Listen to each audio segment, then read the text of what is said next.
안녕하세요. 일산에서 동네 책방을 하고 있는 미스터 버티고입니다. 베스트셀러 닥치고 15분 읽기. 오늘은 최근에 메디치 외국문학상을 수상하며 인기를 끌고 있는 한강 작가의 2021년작 작별하지 않는다입니다. 성근 눈이 내리고 있었다. 내가 서 있는 벌판의 한쪽 끝은 야트막한 산으로 이어져 있었는데 등성이에서부터 이편 아래쪽까지 수천 그루의 검은 통나무들이 심겨 있었다. 여러 연령대의 사람들처럼 조금씩 다른 키에 철길 침묵 정도의 굵기를 가진 나무들이었다.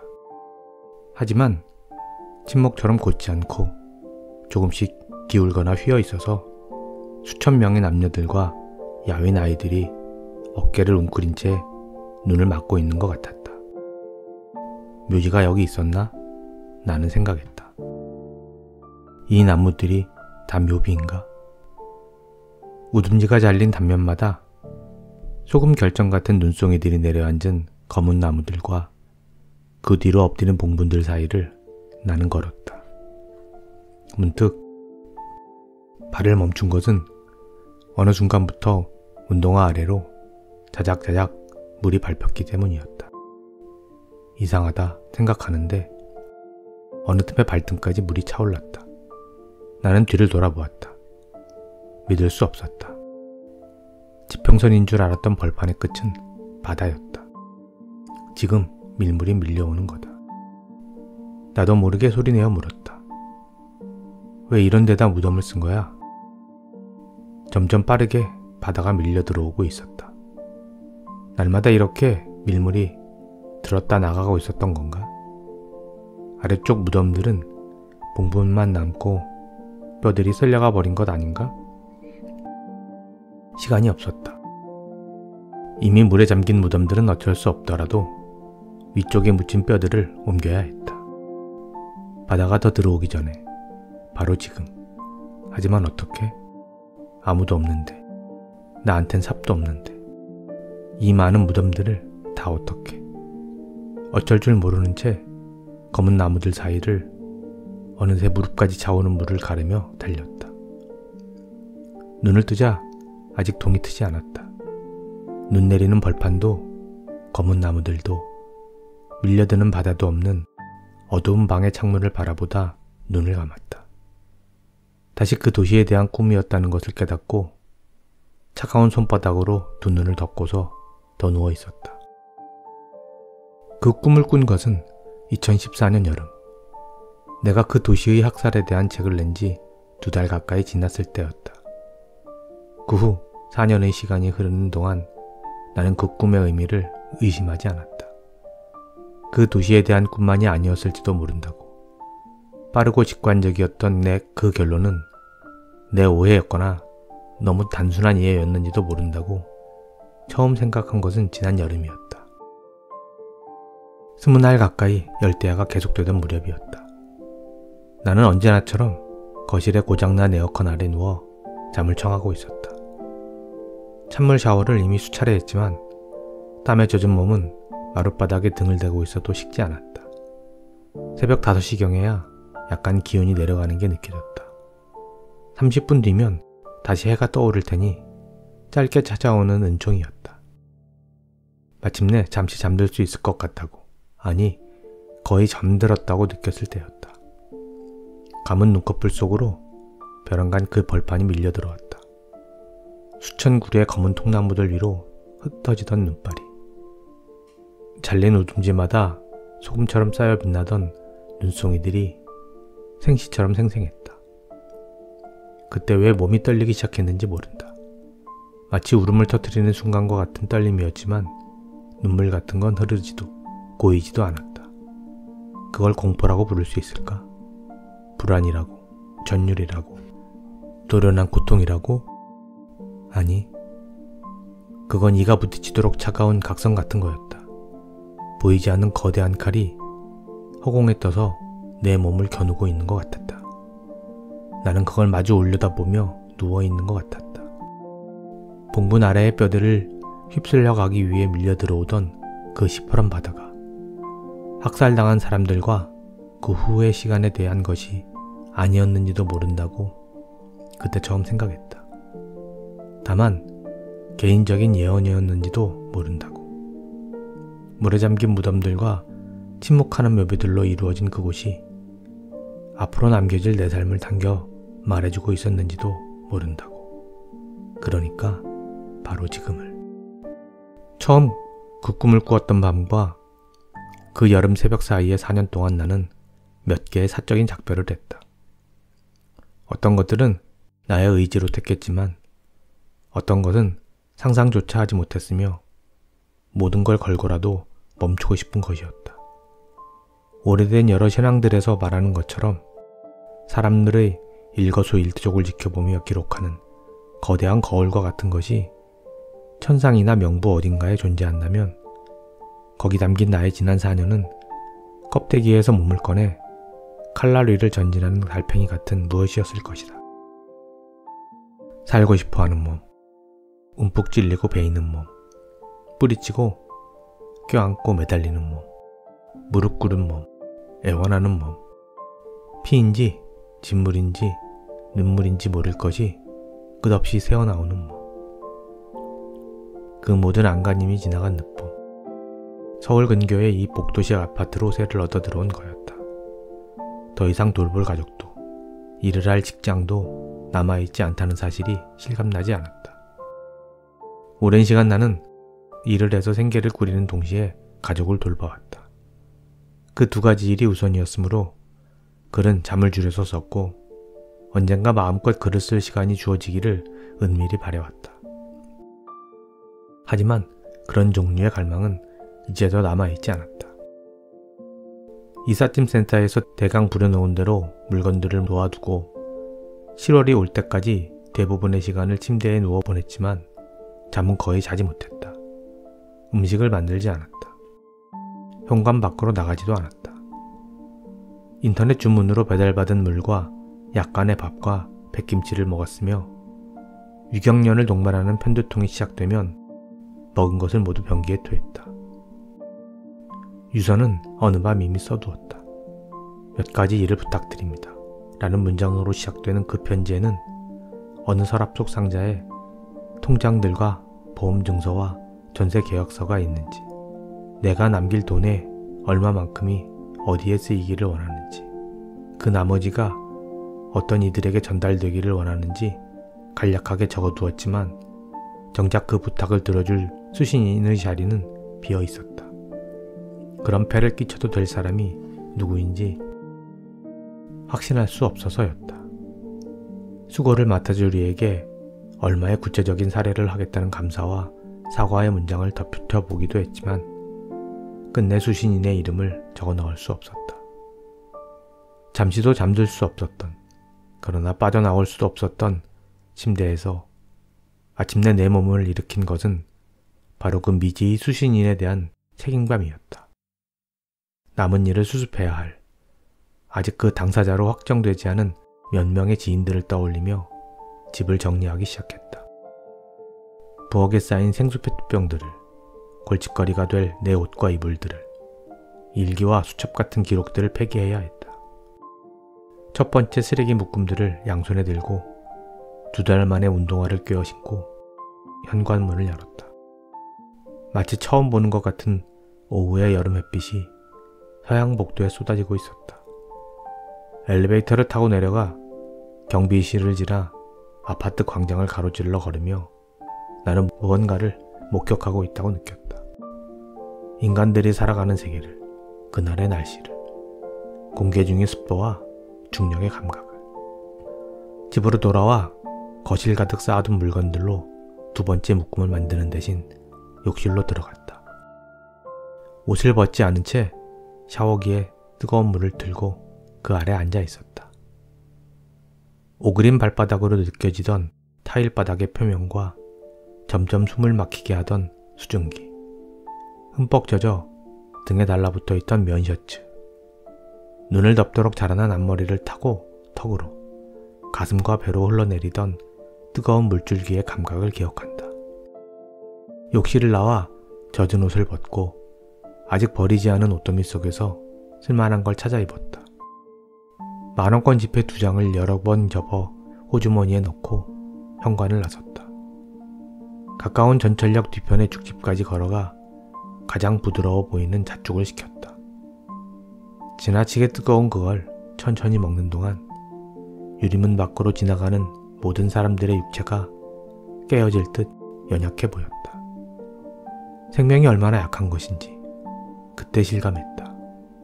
저 살과 장기와 뼈와 목숨들이 얼마나 쉽게 부서지고 끊어져 버릴 가능성을 품고 있는지.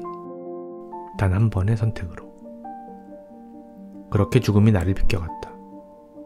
충돌할 줄 알았던 소행성이 미세한 각도의 오차로 지구를 비켜 날아가듯이 반성도 주저도 없는 맹렬한 속력으로. 인생과 화해하지 않았지만 다시 살아야 했다. 2달 남짓한 은둔과 근기화 상태로 상당량의 근육이 소실되어 있다는 것을 나는 깨달았다. 편두통과 위경련, 카페인 함량이 높은 진통제 복용의 악순환을 끊기 위해서는 규칙적으로 먹고 몸을 움직여야 했다. 그러나 제대로 노력해보기 전에 폭염이 시작되었다. 낮 최고 기온이 사람의 체온을 처음 넘어섰을 때 예전 세입자가 두고 간 에어컨을 틀어보았지만 작동되지 않았다. 어렵게 통화가 된 에어컨 수리 업체들은 이상기온에 따른 예약 폭주로 8월 하순에야 출장을 올 수 있다고 말했다. 신제품을 사려 해도 사정은 마찬가지였다. 어디로든 에어컨이 있는 곳으로 피하는 편이 현명했을 것이다. 하지만 사람들이 모여있는 카페나 도서관, 은행 같은 곳으로는 가고 싶지 않았다. 내가 할 수 있는 일은 거실 바닥에 등을 붙이고 누워 가능한 한 체온을 낮추는 것. 땀구멍이 막혀 열사병에 걸리지 않도록 자주 찬물 샤워를 하는 것. 거리의 열기가 조금이나마 식은 저녁 8시경에 집을 나서 죽을 먹고 돌아오는 것이었다. 냉방이 된 죽집의 실내는 믿을 수 없을 만큼 쾌적했고 안팎의 기온차와 바깥의 습도 때문에 겨울밤처럼 김이 서린 유리문 밖으로는 휴대용 선풍기를 가슴 위로 켜들고 귀가하는 사람들의 물결이 이어졌다. 이제 곧 내가 다시 걸어 들어가야 할 영원처럼 식지 않는 열대야의 거리를 채운. 그렇게 죽집을 나와 집으로 돌아오던 어느 밤, 아직 달궈진 차도의 아스팔트로부터 세차게 불어오는 열풍을 얼굴에 맞으며 신호등 앞에 서 있었다. 편지를 이어서 써야 한다고 그때 생각했다. 아니, 새로 써야 한다고. 유성 사인펜으로 겉봉에 유서라고 적어둔 수신인을 끝내 정하지 못했던 그 글을 처음부터 다시 완전히 다른 방식으로. 그걸 쓰려면 생각해야 했다. 어디서부터 모든 게 부스러지기 시작했는지, 언제가 갈림길이었는지, 어느 틈과 마디가 임계점이었는지. 어떤 사람들은 떠날 때 자신이 가진 가장 예리한 칼을 꺼내든다는 것을 우리는 경험으로 안다. 가까웠기에 정확히 알고 있는 상대의 가장 연한 부분을 베기 위해. 반쯤 넘어진 사람처럼 살고 싶지 않아, 당신처럼. 살고 싶어서 너를 떠나는 거야. 사는 것 같이 살고 싶어서. 2012년 겨울 그 책을 쓰기 위해 자료를 읽으면서부터 악몽을 꾸기 시작했다. 처음에는 직접적인 폭력이 담긴 꿈들이었다. 공수부대를 피해 달아나다 어깨를 곤봉으로 맞고 쓰러졌다. 엎어진 내 옆구리를 발로 차서 몸을 뒤집던 군인들의 얼굴을 이제 나는 기억하지 못한다. 차검한 총을 두 손으로 모아진 그가 힘껏 내 가슴을 내리찔렀을 때의 전율만 남아있다. 가족에게, 특히 딸에게 어두운 영향을 주고 싶지 않았으므로 집에서 도보 15분 거리의 작업실을 얻었다. 글쓰기는 작업실에서만 하고 그곳을 나서는 즉시 아무렇지 않은 일상으로 돌아올 계획이었다. 80년대에 지어진 30년 넘게 수리를 거의 하지 않은 벽돌집 2층의 방 한 칸이었다. 생채기 투성이 철문은 흰 수성 페인트를 사서 칠하고 너무 낡아 틈이 벌어진 나무 창틀은 커튼 대신 스카프를 앞쪽으로 달아 가렸다. 강의가 있는 날에는 아침 9시부터 정오까지, 강의가 없는 날에는 오후 5시까지 그곳에서 자료를 읽고 메모를 했다. 언제나처럼 아침과 저녁이면 요리를 해서 가족과 함께 먹었다. 막 중학교에 들어가 새로운 상황들과 부딪혀야 하는 딸과 되도록 많은 대화를 하려고 노력했다. 그러나 마치 몸이 절반으로 갈라지듯 그 모든 사적인 순간들에까지 그 책의 그림자가 어른거리고 있었다. 가스레인지에 불을 켜고 냄비에 물이 끓기를 기다릴 때, 두부를 계란물에 적셔 프라이팬에 올려놓고 앞뒷면이 모두 노릇노릇해지는 걸 지켜보는 짧은 시간에, 작업실로 가는 길은 천편을 따라 나 있었는데 무성한 나무들 사이를 걷다가 아래쪽으로 경사가 지며 갑자기 사방이 탁 트이는 구간이 있었다. 그 개방된 길을 300m가량 걸어야 롤러스케이트장으로 쓰이는 다리 및 공터에 다다를 수 있었다. 무방비 상태로 내 몸이 노출되는 그 길이 언제나 멀게 느껴졌다. 1차선 도로 건너편 건물들의 옥상에서 저격수가 사람들을 조준하고 있을 것 같았기 때문이었다. 그게 말도 안 되는 불안이라는 사실은 물론 알고 있었다. 수면의 질이 차츰 더 나빠지고 호흡이 짧아지던, 왜 숨을 그렇게 쉬는 거야? 라고 아이가 어느 날 나에게 불평했다. 2013년 늦봄이었다. 새벽 1시경 악몽에 소들아치며 일어나 다시 잠을 이루는 걸 포기하고 생수를 사려고 집을 나왔다. 사람도 차도 없으므로 사실상 의미 없는 신호등이 초록불로 바뀌기를 기다리며 아파트 앞 도로 맞은편에 불을 밝힌 24시간 편의점을 건너다 보고 있었다. 문득 정신이 들었을 때 건너편 인도를 따라 30명가량의 남자들이 소리 없이 줄을 지어 걷고 있는 게 보였다. 머리를 길게 기르고 예비군복을 입은 그 남자들은 장총을 어깨에 메고 군기를 전혀 느낄 수 없는 느슨한 자세로 앞서가는 소풍 행렬을 따르는 피곤한 아이들처럼 느린 걸음으로 걷고 있었다. 오랫동안 깊은 잠을 자지 못했으며 악몽과 생시가 불분명하게 뒤섞인 시기를 통과하고 있는 사람에게 믿기지 않는 장면이 포착될 때 아마도 그의 첫 번째 반응은 자신에 대한 의심일 것이다. 내가 정말 저것을 보고 있는가? 이 순간은 악몽의 일부가 아닌가? 나의 감각을 얼마나 신뢰할 수 있는가? 누군가가 음소거 버튼을 누른 것처럼 정적에 쌓인 그들의 뒷모습이 어두운 내거리를 돌아 완전히 사라지는 것을 나는 꼼짝 않고 지켜보았다. 꿈이 아니었다. 조금도 졸리지 않았다. 술 같은 건 한 방울도 마시지 않았다. 하지만 그 순간 내가 본 것을 믿을 수도 없었다. 우면산 너머 내곡동의 예비군 훈련장에서 훈련 중인 사람들이 한밤에 행군을 하고 있었을지도 모른다고 생각해 보았다. 그렇다면 그들은 캄캄한 산을 넘어 새벽 1시까지 10여 킬로미터 거리를 걸어왔어야 한다. 그런 종류의 훈련이 예비군들에게 가능한 것인지 나는 알 수 없었다. 다음날 아침이 되었을 때 병역을 마친 주변의 누구에게든 전화를 걸어 묻고 싶었지만 내가 이상한 사람으로 보이는 것을 원하지 않았으므로, 스스로 정말 이상하다고 느껴졌으므로 지금까지도 누구에게도 말을 꺼내지 못했다. 모르는 여자들과 함께 그녀들의 아이들과 손을 나눠 잡고 서로 도우며 우물 안쪽 벽을 타고 내려갔다. 아래쪽은 안전할 줄 알았는데 예고 없이 수십 발의 총탄이 우물 입구에서 쏟아져 내렸다. 여자들이 아이들을 힘껏 안아 품속에 숨겼다. 바싹 마른 줄 알았던 우물바닥에서 고물을 녹인 듯 끈끈한 풀물이 차올랐다. 우리들의 피와 비명을 삼키기 위해. 얼굴을 기억할 수 없는 행인들과 버려진 도로를 걷고 있었다. 갓길에 주차한 검은 승용차가 보였을 때 누군가 말했다. 저 안에 타고 있어. 이름을 말하지 않았지만 모두 그 말을 정확히 이해했다. 그의 봄에 학살을 명령한 자가 거기 있다는 것을. 우리가 멈춰서서 바라보는 사이 승용차가 출발해 인근의 커다란 석조 건물로 들어갔다. 우리 중 누군가가 말했다. 가자 우리도. 그쪽으로 우리는 걸어갔다. 분명히 여럿이 출발했는데 텅 빈 건물 안으로 들어섰을 때 남은 사람은 나를 포함해 둘뿐이었다. 얼굴을 기억할 수 없는 누군가가 조용히 내 곁에 있었다. 성별이 남자라는 걸, 어쩌지 못하고 나를 따라오고 있다는 걸 느낄 수 있었다. 둘뿐인데 우리가 뭘 할 수 있나.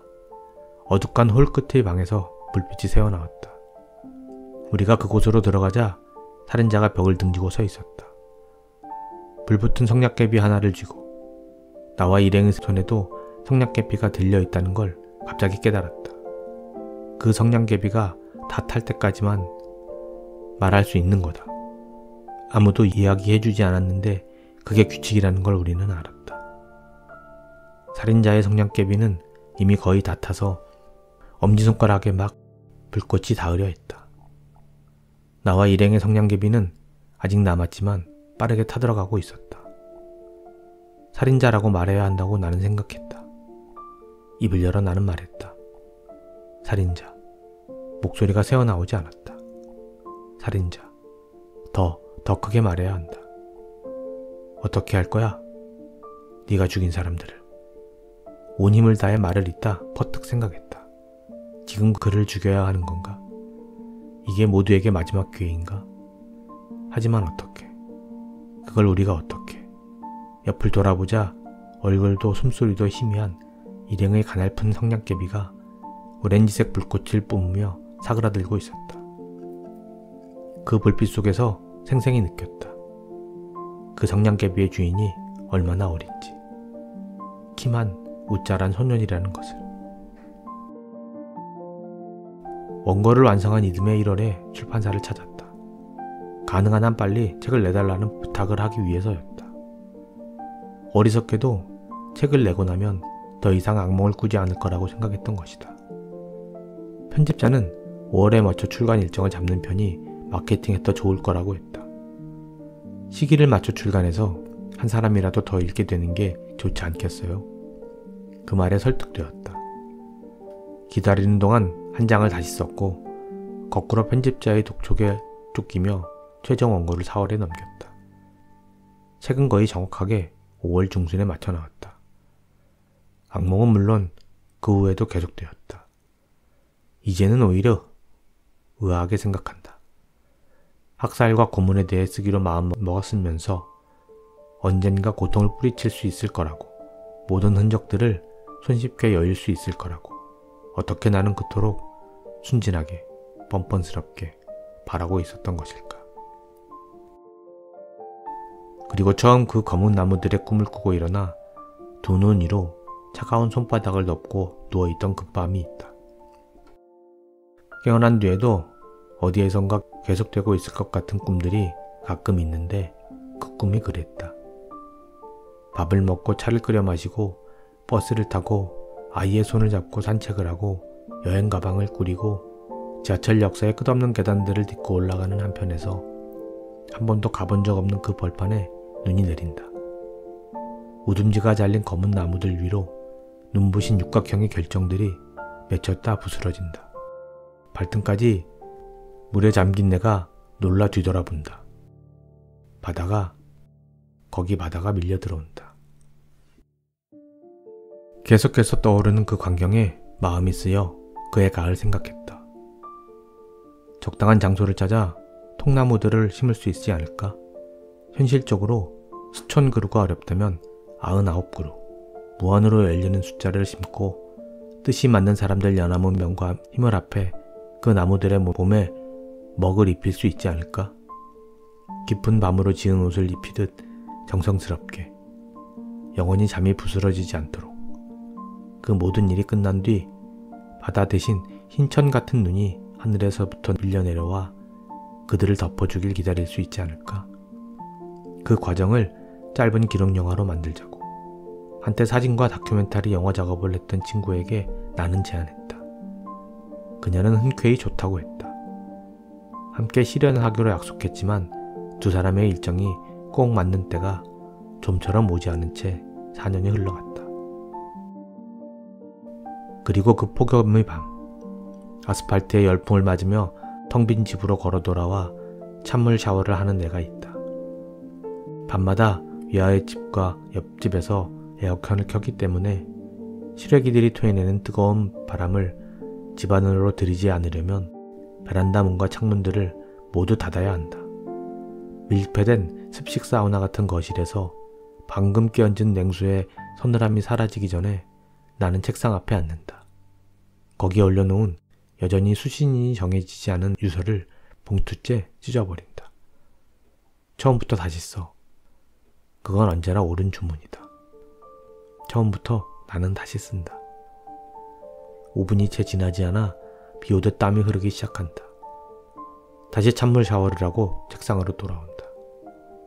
조금 전에 쓴 형편없는 것을 다시 찢어버린다. 처음부터 다시 써. 진짜 작별 인사를 제대로.